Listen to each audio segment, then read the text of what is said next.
সময়টুকু বাকি না থাকে, আল্লাহ যেন একটা একটা মাপ পাওয়ার একটা সুযোগ আমাদের জন্য করে দেন। এমন মানসিকতা নিয়ে যদি আমরা এই মাসটাকে পালন করতে পারি, আল্লাহ আমাদেরকে দুনিয়াতে সম্মান দিবেন, মর্যাদা দিবেন, আমাদের ঈমানকে আল্লাহ সুবহানাহু ওয়া তাআলা বাড়িয়ে দিবেন এবং আখিরাতে আমাদের এই সিয়াম সাধনার জন্য চূড়ান্ত ফয়সালা এমনভাবে দিয়ে দিবেন যে সবার জন্য বিচার আরম্ভ হয়ে যাবে। আল্লাহ সুবহানাহু ওয়া তাআলা শুধু রোজাদারকে ডেকে বলবেন, আস-সাওমু লি ওয়া আনা আযী বিহি, যে বান্দা আমার জন্য রোজা রেখেছে, আমার জন্য না খেয়ে থেকেছে, কষ্ট করেছে, নিজের মনের চাহিদাকে পূরণ করে নিয়ে নিজেকে পরিবর্তন করে নিয়েছে, আজকে আমি আল্লাহ নিজ হাতে তাদের সেই যাজা দেব, তাদেরকে আমি ফল দেব। সেটা তো আরম্ভ হয়ে যাবে আমাদের আজকেই। আজকে আমরা একটু প্রস্তুতি নিতে চাই। প্রথমত এই মাসটা হলো কোরআনের মাস। আল্লাহ সুবহানাহু ওয়া তাআলা এই মাসকে নির্দিষ্ট করে বলেছেন, শাহরু রমাদান আল্লাযী উনজিলা ফীহিল কুরআন, এই মাসে আমি কোরআন নাজিল করেছি তোমাকে পরিবর্তনের জন্য, হুদাল লিন্নাস ওয়া বায়্যিনাতিম মিনাল হুদা ওয়াল ফুরকান, তোমাকে পরিবর্তনের জন্য, তোমাকে হেদায়েতের জন্য এবং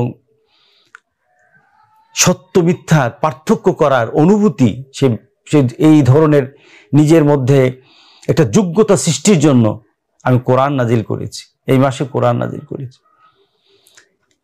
তাহলে সর্বপ্রথম আমাদের একটা প্রস্তুতি হোক, এই মাসে কোরআনকে আমরা একটু চর্চা করে নেব। যারা পড়তে জানেন কোরআন তেলাওয়াত করবেন সহিভাবে। পড়তে জানার পরে আপনি পাশাপাশি কোরআন তেলাওয়াত করে কোরআনকে আমরা সমাপ্ত করব। আবার সাথে সাথে অনুবাদের সাথে একটা সময় বের করে অনুবাদ এবং তার ব্যাখ্যামূলক কিছু কথা আমরা জেনে নেব। আর যারা পারেন না, কোরআন পড়তে পারেন না, আপনাদের জন্য প্রস্তুত হওয়া দরকার। কারণ কাল হাসরের দিন আপনি আল্লাহর সামনে দাঁড়াবেন। আল্লাহ সুবহানাহু ওয়া তাআলার সামনে এমন কিছু বান্দা দাঁড়াবে, আল্লাহ বলবেন, ইকরা ওয়ারাতিল ওয়ারতাকে, বান্দা তুই কোরআন পড়, তার তিলের সাথে কোরআন পড়, আর জান্নাতের ধাপগুলি, স্টেপগুলি পার হতে থাকো। আল্লাহ সুবহানাহু ওয়া তাআলা সুযোগ করে দিবেন, আপনি কষ্ট পাবেন না, আপনার জন্য বিপদ হয়ে যাবে না। আপনি কি কোরআন কেন পড়তে পারবেন না? আপনি নিজেকে প্রশ্ন করেন। আপনি কি বলেন, আপনি কি এই কথা বলবেন যে আমি পারি না?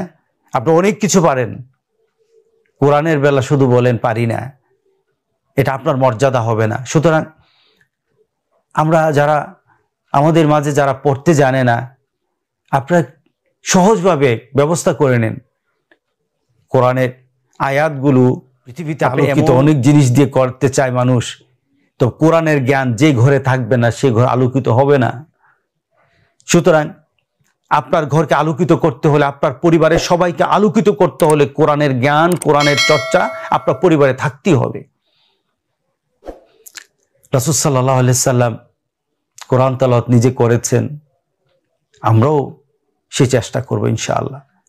দ্বিতীয়ত, আমরা হাদিসের উপর চর্চা করতে পারি।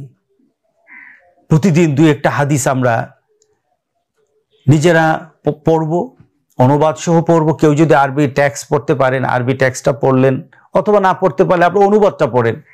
অনুবাদ পড়ে আপনি আপনার পরিবারের সবার সাথে এই বিষয়ে কথা বলেন যে আজকে হাদিস এটা পড়েছি, এই হাদিসটা পড়েছি। তাহলে আপনার কি হবে, রাসূল সাল্লাল্লাহু আলাইহি সাল্লামের একটা সুন্নত আপনি আদায় করে নিলেন। রাসূল সাল্লাল্লাহু আলাইহি সাল্লাম বলেছেন, বাল্লিগু আন্নী ওয়ালাউ আয়া। একটা আয়াত হলো, একটা ছোট আমার হাদিস হলো, একজন আরেকজনের থেকে তোমরা এই কথাগুলি জানিয়ে দাও, পৌঁছে দাও, আমার কথাটা আরেকজনের কাছে পৌঁছে দাও। আপনি রাসূল সাল্লাল্লাহু আলাইহি সাল্লামের দেওয়া দায়িত্ব পালন করতে পারছেন। আপনার পরিবারে বলেন, আপনার স্ত্রীকে বলেন, হয়ে যাবে। আপনার ছেলে সন্তানকে বলেন, হয়ে যাবে ইনশাআল্লাহ। একটা সুন্দর পরিবেশ হবে। তা হাদিসের উপর চর্চা যদি আপনি করতে থাকেন, একটা দুইটা করতে, তাহলে দেখা যাবে এই মাসের পর আপনার জ্ঞানের সম্ভার বেড়ে যাবে, হাদিসের চর্চা দিয়ে বেড়ে যাবে। এরপর আমরা যে আমলগুলি করতে পারি রমাদানে, মাসনুন দোয়াগুলি শিখতে থাকবো, যে দোয়াগুলি আপনার প্রতি মুহূর্তে দরকার। রাসূল সাল্লাল্লাহু আলাইহি সাল্লামের জীবনে প্রত্যেকটি মুহূর্তে, প্রত্যেকটি ক্ষণে ক্ষণে দোয়া ছিল। আপনি দোয়া করতে শিখুন, দোয়াগুলি শিখে যান। আপনার ঘরে ঢোকার জন্য দোয়া, ঘর থেকে বের হওয়ার সময় দোয়া, আপনার টয়লেটে যাবেন সেখানে দোয়া আছে, আপনার মসজিদে যাবেন সেখানে দোয়া আছে, আপনার বাজারে যাবেন সেখানে দোয়া আছে, আপনি ঘুমাবেন সেখানে দোয়া আছে, আপনি একটা অসুস্থ ব্যক্তিকে দেখতে যাবেন সেখানে দোয়া আছে। প্রত্যেকটি মুহূর্তে দোয়া দিয়ে ভরা ইসলাম দোয়ার সম্ভার, ইসলামের দোয়ার সম্ভার হয়ে গেছে। সেই দোয়াগুলি একটু একটু করে শিখেন। এবছর অনেকে হয়তোবা মনে মনে চিন্তা করেছেন, টাকা আপনারা দাখিল করেছেন, টাকা আপনারা হজে যাওয়ার জন্য টাকা আপনারা দাখিল করে রেখেছেন। আল্লাহ আপনাদেরকে সুযোগ করে দেখ। কিন্তু আজকে অনেকে দেখা যায় হজ করতে যায়, হজের কোনো নিয়ম কানুন কিছুই জানে না, কিছুই পারে না, পড়তে জানে না, যে তালবিয়া পড়া হজের একটা অংশ, সেই তালবিয়াই পারে না। আপনি রমজানে এখন বসে যান, একটা মাস আপনি প্রচেষ্টা চালিয়ে যান আপনার হজের জন্য, হজের প্রস্তুতি নেন, শিক্ষা নেন। এখন তো ঘরেই বসে আছেন, এখন প্রস্তুতি নেন, সময়টা আপনার কেটে যাবে। অনেকে বলেন সময় কাটে না, সময় কাটবে, আপনি সময় তো কাটবে। আপনি কোরআন নিয়ে চর্চা করেন, দেখেন সময় কেটে যাবে। সুবহানাল্লাহ, আপনার সময়টাকে আল্লাহ সুবহানাহু ওয়া তাআলা বরকত দিয়ে ভরে দেবেন। আপনি ঘুমিয়ে থাকবেন, সময় কাটবে, কতক্ষণ ঘুমাতে পারবেন? আপনার সময় কাটবে না। আপনি ঘরে হাঁটা চড়া করবেন, বের হতে পারবেন না তো। তাহলে আপনি কোরআন নিয়ে, হাদিস নিয়ে দোয়াগুলি শিক্ষার জন্য যখন আপনি চর্চা আরম্ভ করবেন, কখন সময় শেষ হয়ে যাবে টেরই পাবেন না। আর এই চর্চার মাধ্যমে যদি আপনি সময়টা ব্যয় করেন, এটা হচ্ছে জান্নাতি সময় আপনার।